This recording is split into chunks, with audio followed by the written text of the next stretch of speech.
അസ്സലാമു അലൈക്കും വറഹ്മത്തുള്ളാഹി. എല്ലാവരും പരിശുദ്ധ റമദാനിൽ തസ്ബീഹ് നിസ്കരിക്കണം. നമുക്കൊക്കെ സിമ്പിളായിട്ട് നിസ്കരിക്കാൻ പറ്റിയ ഒരു സംഭവമാണ്.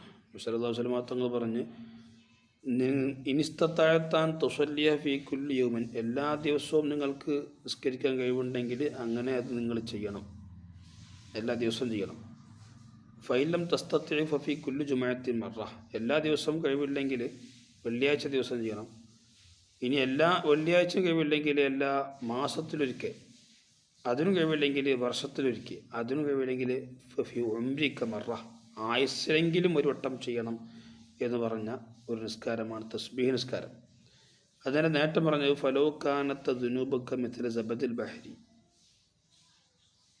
ഗഫറല്ലാഹു ലക, കടൽ നിറയോളം തെറ്റുകുറ്റങ്ങളുണ്ടെങ്കിലും നമ്മളെ ദോഷങ്ങളൊക്കെ പൊറുക്കുമെന്നാണ് അതിൻ്റെ നേട്ടമായിട്ട് പറഞ്ഞിട്ടുള്ളത്.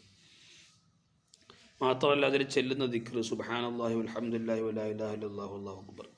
നമ്മൾ തസ്ബീഹ് നിസ്കാരത്തിന് നിയത്ത് വെച്ച്, തസ്ബീഹിൽ നിന്ന് 2 റക്അത്ത് സുന്നത്ത് നിസ്കാരം അല്ലാഹു തആലക്ക് വേണ്ടി ചെയ്യുന്നു, നിസ്കരിക്കുന്നു എന്ന നിയത്തോടുകൂടെ നമ്മൾ തക്ബീറത്തുൽ ഇഹ്റാം കെട്ടി വജ്ജഹ് തോതി അഊദ് ചൊല്ലി ഫാത്തിഹ ഓതിയിട്ട് നമ്മൾ സൂറത്തുൽ തകാസുർ അൽഹാക്കുമുത് തകാസുർ സൂറത്ത് ഓതാണ്.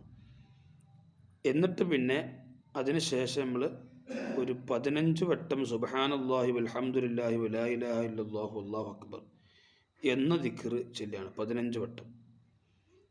അങ്ങനെ നൃത്തത്തിൽ 15 വട്ടം, പിന്നെ റുക്കൂഇൽ 10 വട്ടം, ഇഅ്തിദാൽ 10 വട്ടം, പിന്നെ സുജൂദിൽ 10 വട്ടം, സുജൂദിൻ്റെ ഇരുത്തത്തിൽ 10 വട്ടം, വീണ്ടും സുജൂദിൻ്റെ അവിടെയും 10 വട്ടം, പിന്നെ അവിടുന്ന് ഇങ്ങനെ എണീറ്റ് പോരുമ്പോൾ ഇരുന്നിട്ട് വീണ്ടും 10 വട്ടം.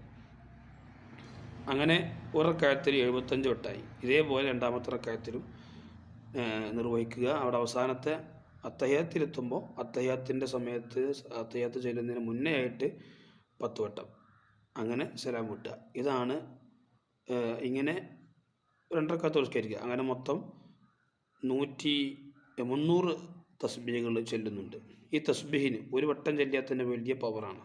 സ്വർഗത്തിൽ വൃക്ഷമുണ്ടെന്നാണ് പറഞ്ഞിട്ടുള്ളത്. അഹബ്ബുൽ കലാം, അഫ്ദലുൽ കലാം എന്നൊക്കെ ശ്രേഷ്ഠം പറഞ്ഞിട്ടുണ്ട്.